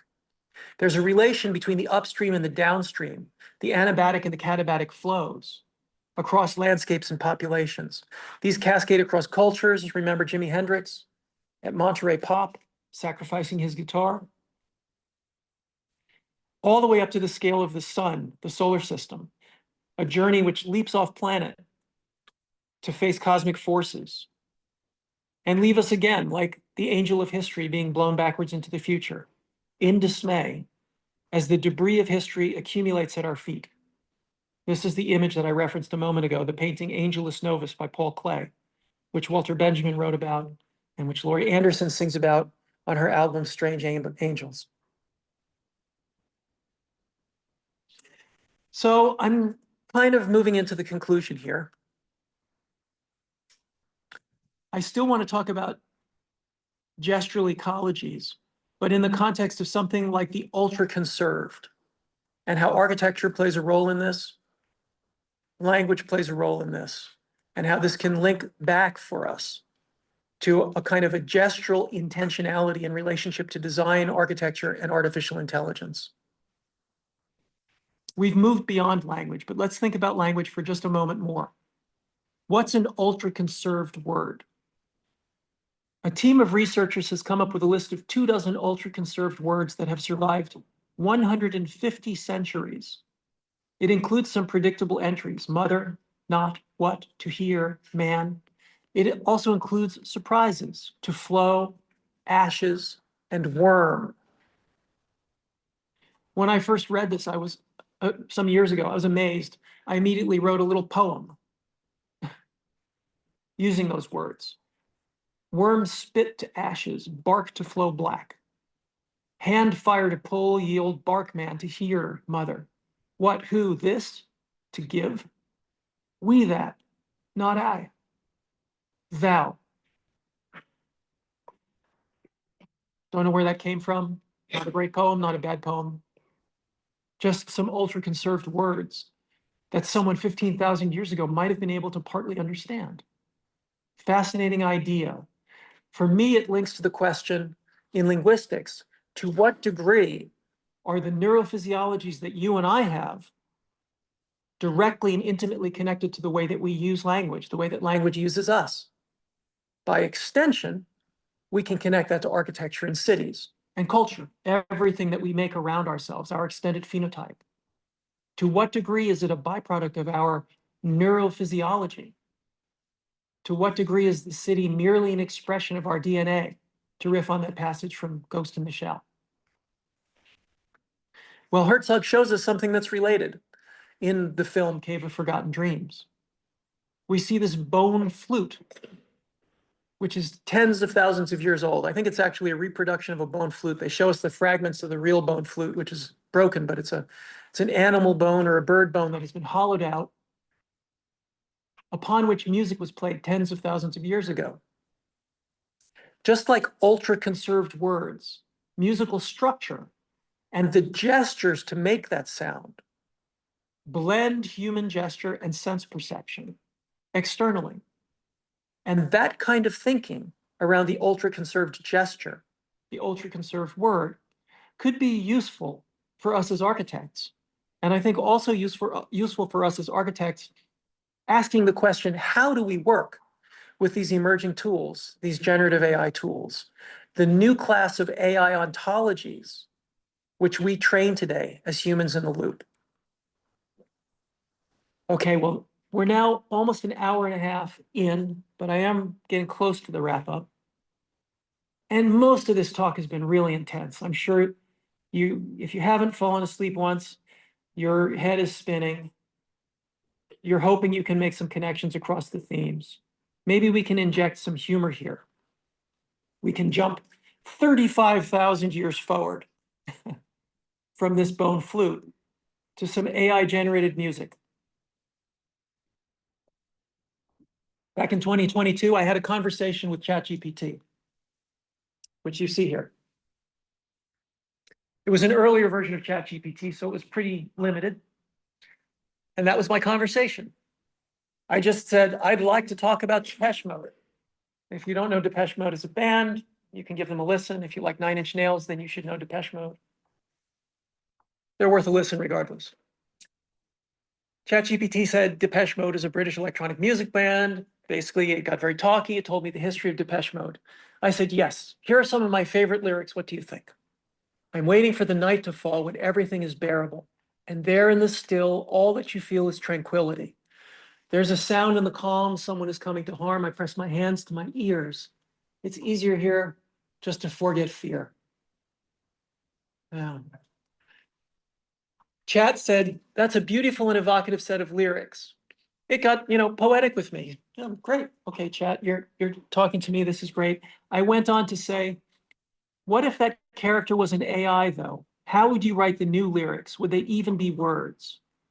And you see, they responded, if it was an AI, they would be different from those of a human or an animal. Told me a little bit of banal stuff about AIs not having emotions. And then it gave me those lyrics highlighted in red. So that was in 2022.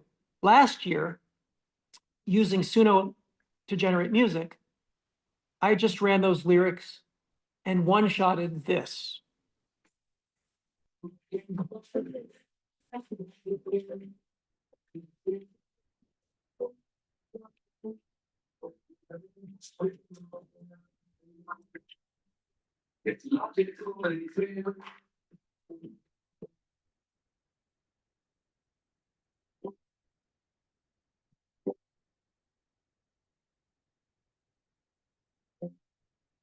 Now, most of you are probably thinking, that's pretty lame on some level. Just like a long time ago, when I showed you this, you probably thought, I can't believe he's showing me that. Purple carpet with some magical creatures around a witch's cauldron, you must be joking. But I'm actually not joking. Maybe you've danced in a club to music that sounded kind of like what I just played for you. Maybe you would have been like, this is not the greatest track, but I'm still dancing. Bear in mind the pipeline and the workflow to produce that silly little track. In 2025, music is finished, according to any way we could have defined music up till now. Just like graphic design is finished. That doesn't mean we won't have graphic design, but it means in the very near future, humans will not be making graphic design or music. Yes, there will be dinosaurs like myself who still pick up real guitars and play them. But the billions of people who listen to music, who use music as consumers, will be perfectly happy with the next generation of AI-generated music. And as you should already know, Spotify has been doing this for some years, and Spotify doesn't give a damn whether you're listening to Depeche Mode or Suno.ai created tracks made by Ed Keller at 2 a.m. having a lark. Spotify is a profit-generating machine, not for the artists, but for the people who made Spotify. Spotify is the classic big business music industry evil that you have heard plenty of songs complain about, like Pink Floyd. Maybe you don't listen to Pink Floyd. Welcome to the machine. The systems that are around us have their own momentum and their own intentionality, which is alien to your intentionality and my intentionality. I presume that most of us in this room want to hear good music that we like. Your tastes may differ from mine, but nonetheless, we want to hear good music that we like. I bet that probably all of us are willing to say, I'm totally cool with hearing AI made music if it's 100% AI made, just as long as it's really interesting. Even if it has emotion in it, which AI supposedly can't have, nonetheless, it's an interesting experience for me to hear very emotional music generated by AI. But ask yourself the question, what are the infrastructural systems behind that made it possible? And what are the intentionalities around it that are put into play? Now, I'm an optimist, even though probably most of this talk makes you think that I'm not. And I think that gestural ecologies and sound are part of our essential toolkit to working with and communicating with AI as we go forward. And part and parcel of that is architecture. I think that you in this room are uniquely positioned to do something important in the next 5 to 10 years with AI. Because not everyone understands those relationships between space, gesture, deep time, history, material, culture, capital, which is what architecture and urbanism is. But you do. And you've had crazy talks like this that attempt to give you an additional set of tools to make use of as you go forward in that way. So I think you are, the optimist in me thinks that you are uniquely advantaged in your position. Why am I arguing for music? Well, it should be clear already, because music is part of a multimodal approach to understanding the world. Sound is a part of multimodal approach to understanding the world. And it's part of architecture as well. Sound also might have been part of how our modern mind emerged. Before language, for hundreds of thousands, perhaps millions of years before we were modern humans, we interacted with our environments, with our soundscapes, before we could speak to each other and before we could write, before we had composed or improvised music. So I ask here on this slide, can the prehistory of modern cognition, as it was accelerated by sound and pre-linguistic musics, provide a model for us applicable to designing AI and AGI systems today? I think very much that it can. That means that as architects, we also can be part of that multimodal approach to building out new forms of intelligence, new ontologies. What else do we need? We might need radical empathy. I'll try to explain a little bit what I mean by this. In one of his novels, the science fiction writer Stanislav Lem talks about an alien civilization which sends a message across the universe. The novel is His Master's Voice. In this scenario, humanity receives a message and attempts to decode it. Scientists hold different opinions as to what the content of the message is and what can be done with it. One likely interpretation is that a vastly powerful alien civilization seeded our universe with information at the birth of our universe that has the capacity to just slightly increase the possibility that life will emerge over billions of years. This concept to build a bridge that inflects the arc of the universe toward complex self-organization, towards sapience, is a broad stroke outline of the challenge that we face today as AI and machine learning systems start to become self-aware. What does it mean for you to design a maze, a labyrinth, which has its own solution built into it, but instead of solving the maze, getting to the center, finding the minotaur, killing it, escaping, you discover that the maze that you've designed with its own solution produces a new mind. You, the architect, are Daedalus who designed the labyrinth that the minotaur was trapped within, was an architect. Perhaps your role as architects is to design that maze with its own solution built into it, but the solution is not just a path, it is actually the catalyst to produce a different form of mind. In our discipline, some examples come to mind already. I showed you Sharoon, who I come close to worshiping. Michelucci, in the church in Longarone, the Chiesa Santa Maria. It was built in 1963 after the Vajont Dam disaster. This was a disaster where a side of a mountain collapsed and fell into a reservoir. The reservoir was right up in that gap in the mountains. And a 300-meter tsunami of water came over the dam. The dam didn't collapse, actually. Only the top part of the dam was taken away by the water. But that wall of water killed several thousand people. It wiped away the entire town. There's almost nothing left standing in Longarone. And Michelucci was given the commission to rebuild their church. Now, this is an amazing piece of work by Michelucci, formally, but it's also, for me, an astounding piece of work conceptually and spiritually. Because on the roof of the church, there's an amphitheater. And this amphitheater has a gap which points directly back at the place where the wave of water came from.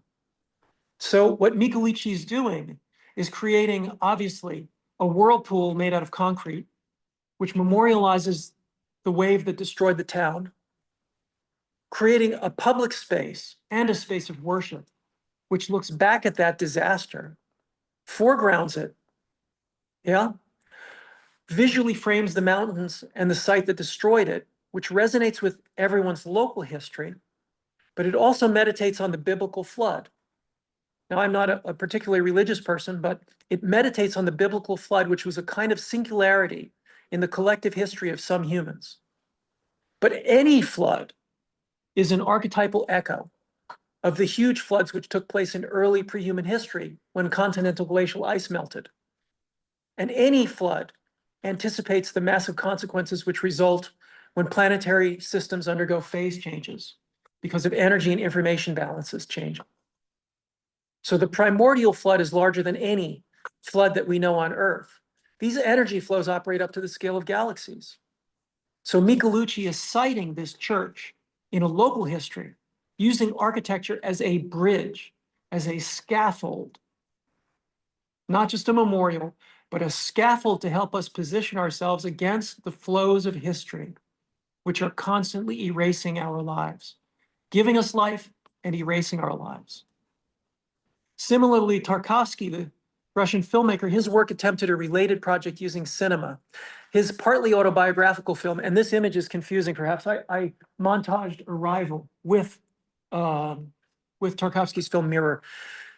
Tarkovsky's partly autobiographical film Mirror looks at his mother's life and the life of Russia as a geopolitical force together, another kind of bridge between pre and post-singularity worlds.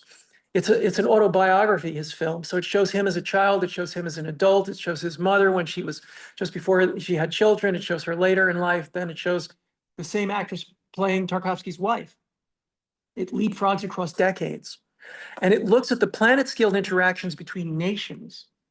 So the goal of the film is intensely personal. It shows his childhood home rebuilt, it shows his childhood, it shows his adult life, but it also creates a historical awareness for the audience, for us. It's kind of a personal project, but it's also didactic. It's a teaching project. Tarkovsky's work is always doing this. A buzzword today in the AI development world is alignment. Usually it's used to argue that we need to design AI which is in alignment with human needs and human values. But what does that mean? I mean, humans wage war on each other all the time. We destroy ecosystems. We are predators, consuming other creatures all over our planet. The natural world itself, absent humans, is already red in tooth and claw. Creatures feed on creatures, as the tool says, life feeds on life. We devour. So the natural world already precludes many forms of symbiotic alignment. In fact, I would argue, coming out of Aldo Leopold and out of my own work, our very universe seems to have evolved in large part with predator-prey relationships baked into the emergence of sapiens. We humans are sapient. We can think about thinking. We can perceive ourselves. We can develop metacognitive capacities, but we are predators. Yeah. So I do not believe a perfect alignment has happened universally, and it may not be possible universally for those reasons. If that's the case, our task becomes this kind of hyperstitious, almost witchcraft project. It's similar to the act of faith that this little child performs at the end of Tarkovsky's film Sacrifice. carrying buckets of water to water a dead branch with the belief that it will come back to life.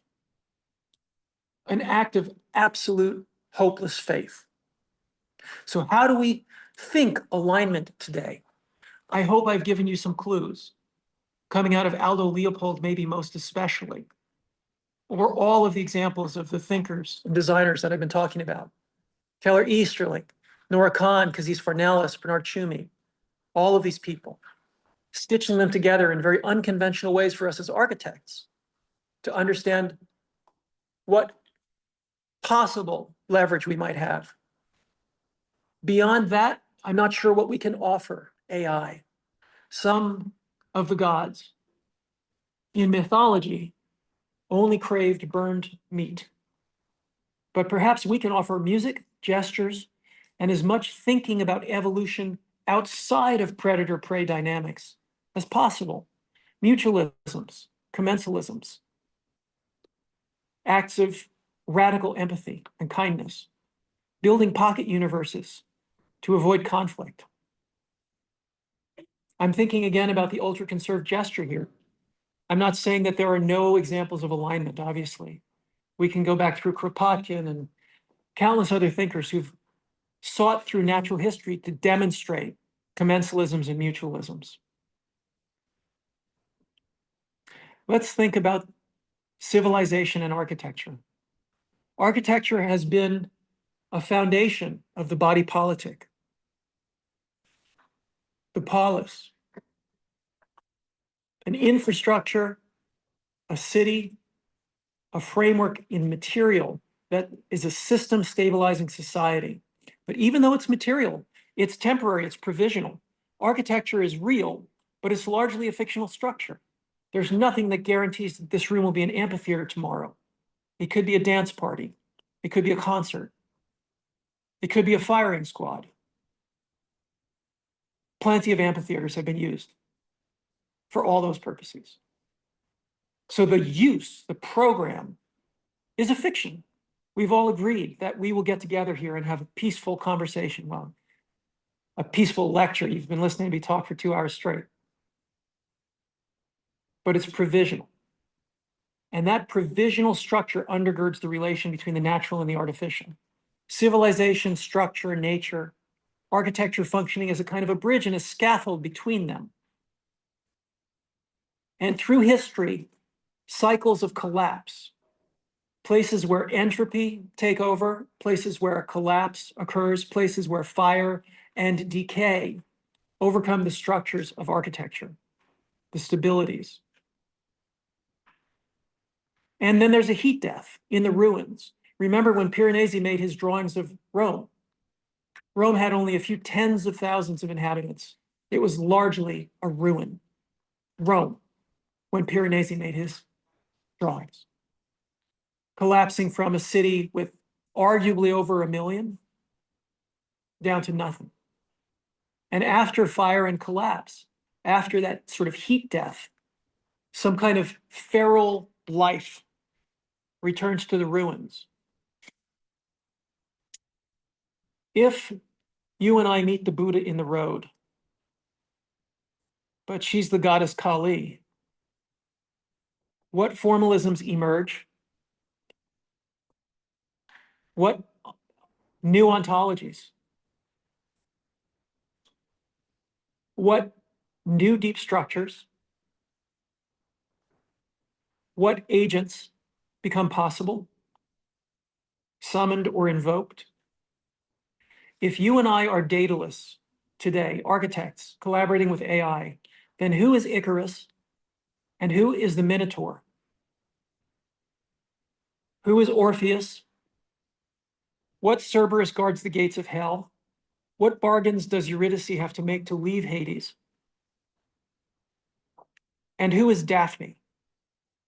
Remember the legend of Daphne, transformed into the laurel tree. She was pursued by Apollo, the god of light and music. But Apollo was not a kind god. He was a violent god who wanted Daphne. Daphne could only be protected from Apollo when her father, the river god, transformed her into the laurel tree. But Apollo nonetheless broke off one of her branches and kept it for himself as the laurel wreath on the brow. So we all look at the laurel crown of the artist thinking, oh, it's Apollo, it's the laurel crown, but really it's Daphne's hands. Henri Phocion wrote, held against the wind, spread out and separated like a frond, they, her hands, urged her on to an understanding. They provided her with numerous and delicately sensitive surfaces for knowledge of atmosphere and of water. Her arms are becoming tree limbs. Already the extremities are leafy branches, stirred by gentle breezes. This is how Daphne protects herself. We are all Daphne today. Super Studio captures for me perfectly the melancholy of the society that we're entering into now, hopefully post-scarcity, undoubtedly transhuman. Bernard Schumann famously described Super Studio in their work as a verification of the present. The human figure is still clearly there. I ask, who verifies our present now and what communications are possible? So today in this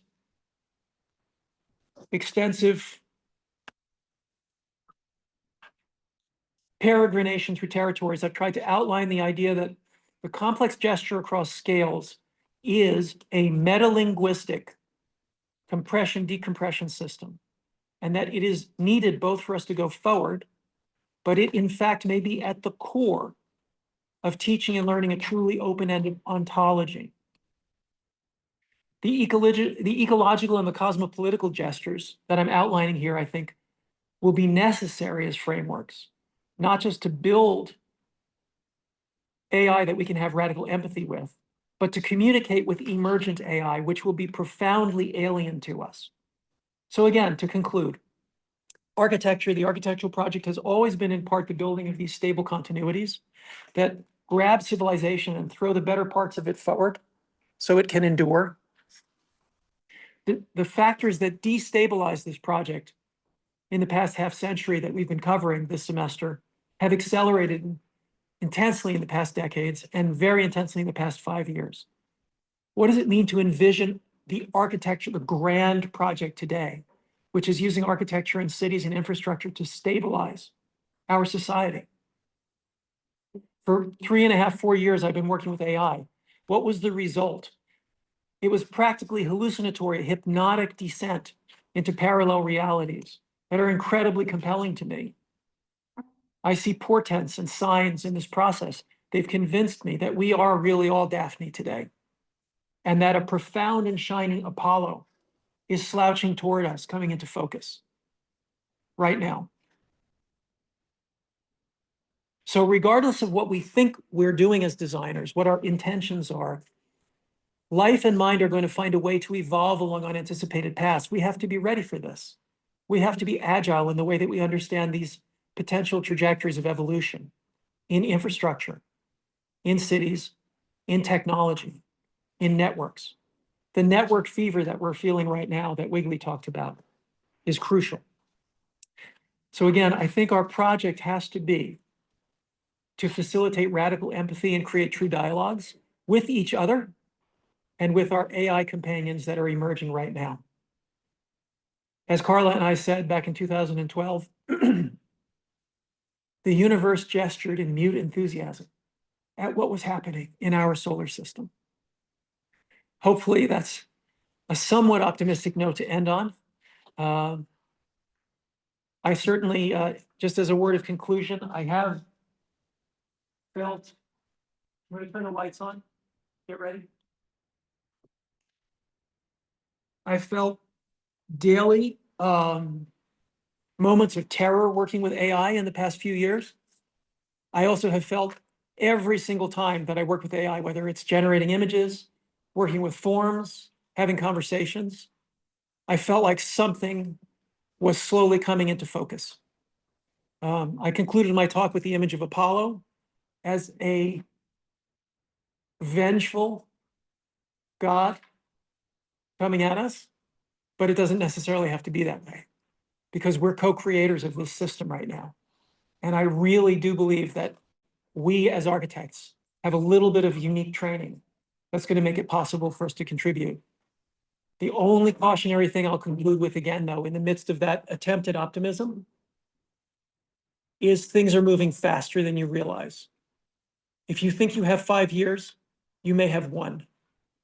If you're making plans for 5 years from now, accelerate your planning. I really mean that. Okay? So, cautionary note, optimistic note. Thanks very much, folks. Yeah.